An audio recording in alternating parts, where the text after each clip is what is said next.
Nifty অ্যানালিসিসে আপনাকে স্বাগত জানাই। নিফটির আমরা ফাইনাল ক্লোজিং যেটা পেয়েছি সেটা হচ্ছে 22,119। যদি আমরা শুক্রবার দিনের ক্যান্ডেলের ক্লোজিং দেখি, সেখান থেকে নিফটি কী করে -5 পয়েন্ট কিন্তু নিচে গিয়ে ক্লোজিং দেয় আজ। ঠিক আছে, দেখো নিফটির জন্য ইম্পর্টেন্ট সাপোর্ট কী বলেছিলাম ক্লোজিং বেসিসে, সেটা হচ্ছে এই যে জোনটা। ঠিক আছে, যেটা হচ্ছে 22,055 একটা ইম্পর্টেন্ট সাপোর্ট হিসেবে কাজ করছে নিফটিতে। মার্কেট কী বলেছিলাম, যদি মার্কেট এই সাপোর্টের এখানে আসে তো মার্কেট কিন্তু এখানে সাপোর্ট নিতে দেখা যেতে পারে। ঠিক আছে, মার্কেট যেহেতু ব্যাঙ্ক নিফটি এবং বাকি যে ইন্ডেক্সগুলো রয়েছে সেগুলোর ট্রেন্ড যেহেতু নেগেটিভে রয়েছে, তো মার্কেট কী করে প্রত্যেক দিন যদি দেখি আমরা কম বেশি সাপোর্টকে কিন্তু ব্রেকডাউন করতে করতে নিচের দিকেই আসছে। ঠিক আছে, তো নিফটির জন্য এখন ইম্পর্টেন্ট সাপোর্ট রয়েছে, সেটা হচ্ছে এই যে জোনটা ক্লোজিং বেসিসে, যেটা হচ্ছে 22,055 একটা ইম্পর্টেন্ট সাপোর্ট। মার্কেট কী করে এই সাপোর্টের এখানে আসে, সাপোর্ট লাগায় এবং সাপোর্ট লাগিয়ে যদি দেখি আজকে কিন্তু হোল্ড করেছে মার্কেট। ঠিক আছে, তো দেখো নিফটি যদি কী করে ক্লোজিং বেসিসে 22,055 যে লেভেলটা সেটাকে যদি ব্রেকডাউন করে, তো নেক্সট যে সাপোর্ট বেরিয়ে আসবে ক্লোজিং বেসিসে সেগুলো হচ্ছে, ঠিক আছে, যদি 22,055কে ব্রেকডাউন করে তো নেক্সট যে সাপোর্ট বেরিয়ে আসবে সেটা হচ্ছে 21,888। এগুলো কিন্তু ক্লোজিং বেসিসে সাপোর্ট। যদি 21,888কে ব্রেকডাউন করে তো নেক্সট যে সাপোর্ট বেরিয়ে আসবে সেটা হচ্ছে 21,555।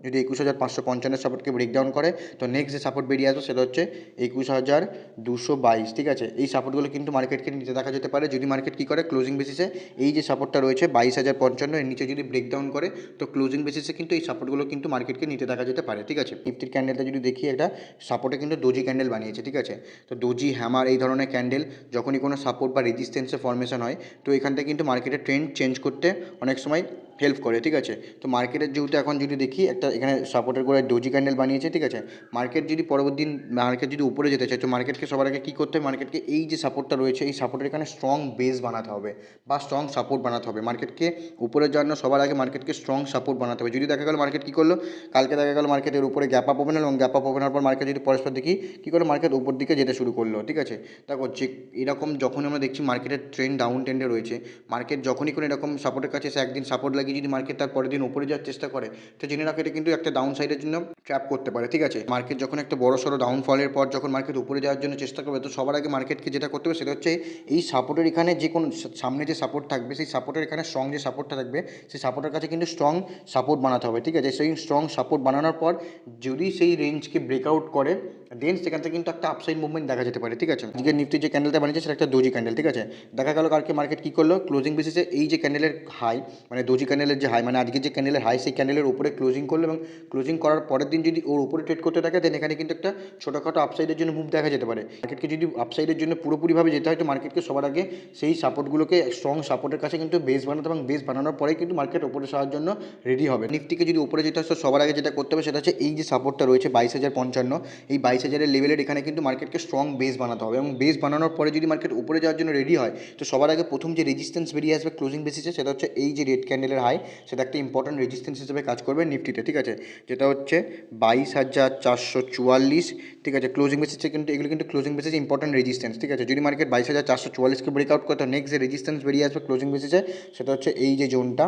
ঠিক আছে, যেটা হচ্ছে 22,555। যদি এই রেজিস্ট্যান্স থেকেও ব্রেকআউট করে নিফটি ক্লোজিং বেসিসে দেন নেক্সট যে রেজিস্ট্যান্স বেরিয়ে আসবে সেটা হচ্ছে এই যে জোনটা।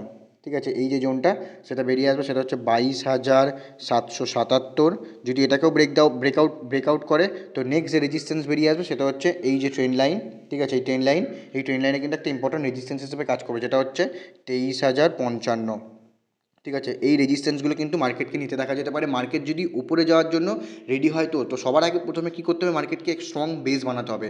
কোনখানে স্ট্রং বেস বানাতে হবে, নিফটির সাপোর্টের কাছে যে সাপোর্টটা এখন রয়েছে যেটা হচ্ছে 22,000 যে লেভেলটা, সেটা একটা স্ট্রং সাপোর্ট হিসেবে কাজ করবে। যদি মার্কেট কী করে এখানে কম বেশি 10-12 দিন এখানে সময় কাটে এবং সময় কাটানোর পর সেই রেঞ্জের উপরে ব্রেকআউট করে দেন এখান থেকে কিন্তু আপসাইড মুভমেন্ট দেখা যেতে পারে নেক্সট যে রেজিস্ট্যান্স সেই রেজিস্ট্যান্সের জন্য। ঠিক আছে, 22,000 যে সাপোর্টটা এটাকে যদি ব্রেকডাউন করে তো নেক্সট যে সাপোর্টগুলো বললাম সেই সাপোর্টগুলো কিন্তু মার্কেটকে দেখা যেতে পারে নিতে।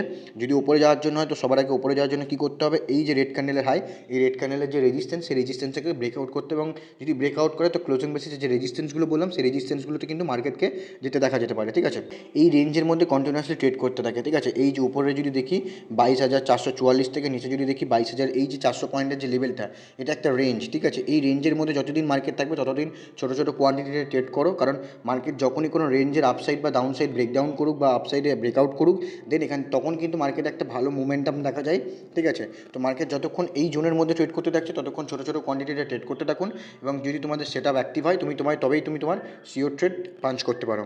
এটি একটি এডুকেশনাল পারপাস ভিডিও। যদি ভিডিওটি ইনফরমেটিভ লেগে থাকে অবশ্যই কমেন্টে জানাবেন। দেখা হচ্ছে পরের ভিডিওতে, ততক্ষণ ভালো থাকবেন, সুস্থ থাকবেন।